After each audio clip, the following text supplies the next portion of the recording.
이 영상에 실낱 같은 희망을 갖고 들어온 너는 아마도 시험이 얼마 남지 않아서 굉장히 초조한 상태일 거야. 시간은 한정적이고 모든 걸 완벽하게 하기엔 힘들겠지? 그러니까 현실적으로 우리가 어떻게 하면 높은 효율로 공부에 집중할 수 있는지 한번 알아보자. 참고로 수학뿐만 아니라 영어, 과탐, 사탐, 그리고 더 넓게는 공무원 같은 모든 수험 공부에 적용되는 내용이니까 다 듣고 끝까지 듣고 지금까지 나는 어떻게 공부했었는지 돌아보면서 비교해봤으면 좋겠어. 일단 어떻게 하면 단기간에 효율적으로 공부를 할 수 있을까? 우선 첫 번째, 공부 시간과 시험 시간에 집중력을 유지한 상태로 있어야 할 거고, 두 번째, 효율적으로 공식과 학교 선생님이 강조했던 문제들의 풀이법을 암기해야 할 거야. 그럼 이 두 가지를 어떻게 이뤄야 할지 학습과학과 뇌과학을 근거로 설명을 해줄게. 순서대로 다 듣고 나면 어떻게 남은 시간 동안 좋은 컨디션으로 공부를 하고 암기를 해나가야 할지 확실하게 인지가 될 거야. 내가 가르치고 있는 제자들에게도 시험 기간에 늘 강조하는 내용이니까 시험 얼마 안 남았다고 좌절하지 말고 끝까지 해보자. 첫째, 집중력을 유지하는 방법부터 알아보자. 집중력을 우리가 유지하기 위해서는 스트레스를 낮추는 데 노력을 해야 돼. 스트레스는 아드레날린을 분비시켜서 심박수를 높이고 땀을 흘리게 해서 20분 정도가 지나면 너희들의 몸은 스트레스에 대한 반응을 하고 코르티솔을 분비해버려. 우리 생물을 한 친구들은 코르티솔에 대해 배웠겠지만 코르티솔은 우리 몸에서 스트레스에 대응하는 역할을 해. 그런데 지속적이고 반복적인 스트레스 상황으로 인한 높은 수준의 코르티솔 혈중 농도는 해마의 기능 활성화를 위축시키는 방향으로 작용해. 여기서 이 해마라는 거는 우리가 오래 기억할 수 있도록 단기 기억을 장기 기억으로 전환시켜주는 역할을 하기 때문에 코르티솔이 해마체에 달라붙으면 우리가 기억을 회상하지 못하도록 방해해버려. 결론적으로 우리가 스트레스 관리를 하지 않고 지속적이고 반복적으로 스트레스를 받아서 코르티솔 호르몬이 과다하게 분비되면 공부 시간과 정작 제일 중요한 시험 시간에 기억을 떠올리기 더 어려워진다는 말이야. 너무너무 손해지. 그럼 이 코르티솔 호르몬의 분비를 완화하기 위한 과학적인 방법 몇 가지를 말해줄게. 뇌내 쾌락 물질인 엔도르핀이랑 다른 호르몬 수준의 안정화를 위해서 가벼운 운동을 하거나 체내 산소 공급을 증가시키기 위해서 명상을 하거나 심호흡을 하는 거야. 공부를 하다가 스트레스를 받거나 집중력 유지가 안 될 때 계속 앉아서 씨름하고 있지 말고 잠깐 나가서 심호흡하면서 걷고 오는 게 훨씬 좋다는 말이지. 그리고 시험 직전이라고 밤샘 공부를 하는 친구들이 굉장히 많은데 절대로 그러면 안 돼.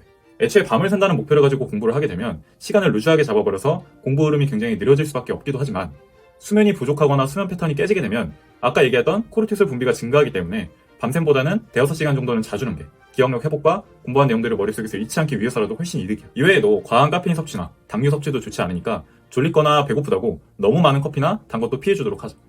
이제 두 번째로 넘어가서 효율적으로 공식과 주요 문제 풀이 과정을 이해하고 암기하는 방법에 대해서 학습과학을 근거로 한번 얘기해볼게. 이 학습과학이라는 건 뇌에서 우리가 학습이 어떻게 일어나는가에 대한 이해를 위한 분야니까 한번 잘 들어봐. 여기 있는 건 기억의 3단계라고 하는데 기억의 3단계 과정 중에 가장 효과적으로 기억을 하기 위해서는 부호화, 인코딩이라고 하는 것의 깊이와 방법에 따라 달렸어. 말이 좀 어렵지? 부호화가 제일 중요하니까 기억 단계에서 부호화가 언제 일어나는지 이 그림을 보면 좀 감이 올 거야. 여기 부호화라는 건 우리가 암기하고자 하는 정보들을 머릿속에 저장시키기 위해서 그 정보를 유의미하게 만들어서 장기 기억에 저장되어 있는 기존의 정보와 연결하고 결합하는 과정이야. 만약에 이 부호화가 안 된다면 우리가 외우려고 시도하는 대부분의 정보는 일시적인 저장만 하게 돼. 한마디로 시험 시간에 써먹을 수 없다는 소리야. 우리가 수학 개념과 중요한 문제풀이법을 암기하려면 그럼 부호화를, 그러니까 머릿속에 인코딩을 잘해야겠지. 부호화에는 세 가지 방법이 있어. 시각, 청각, 의미 부호화가 있는데 예를 들어서 한번 설명해 볼게. 전화번호를 기억할 때 가장 먼저 번호를 눈으로 읽으며 주의를 기울이는 것이 시각 부호화고 그 다음에 이 번호를 잊지 않기 위해서 마음속에서 되뇌이는 과정이 청각 부호화야. 만약에 끝 4개의 숫자가 828이라고 한다면 빨리빨리라는 기준의 정보와 연결시키면서 의미 부호화까지 하는 거지. 그런데 이 중에서도 우리가 시험을 잘 볼 수 있게 장기 기억으로 정보들을 끌고 가려면 의미 부호화를 해야 돼.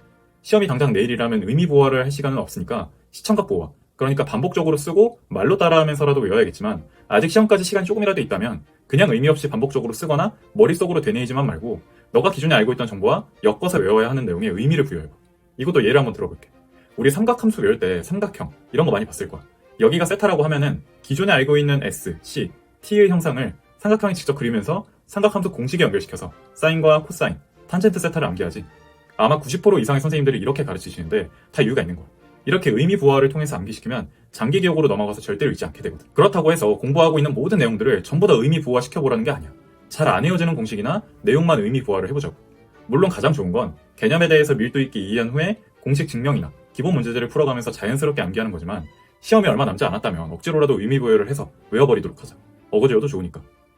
지금까지 너희에게 말해준 집중력 유지와 장기 기억을 위한 의미 부호화에 대한 내용들을 벼락치기 할 때 말고 평소 공부할 때도 늘 지켰으면 좋겠어. 나는 사실 이 내용들을 특히 의미 부호화를 인지하게 되면서 공부에 활용하기 시작한 건 대학생 때부터였어. 공부량이 정말 어마어마해서 암기하는데 너무 벅찼었거든. 수학뿐만 아니라 탐구 영역, 그리고 영어 단어를 외울 때도 이 부호화를 인지하고 공부하면 시험에서 훨씬 좋은 결과를 얻을 수 있을 거야. 그러니까 단순히 보는 것보다는 보면서 쓰고 말로 되뇌이는 게 훨씬 좋고 보면서 쓰면서 말로 되뇌이면서 의미까지 부여를 해버린다면 훨씬 더 장기 기억으로 오래 끌고 갈 수 있다는 말인 거지. 지금까지 오늘 말해준 내용들이 조금 추상적이라고 생각할 수 있으니까 다음에는 내가 학생이었을 때 정리했던 노트들을 직접 가져와서 보여주면서 공부 방법에 대한 얘기를 한번 해볼게. 궁금한 친구들은 구독하면 내 영상 올라왔을 때 바로 확인 가능하니까 구독도 꼭 해보자.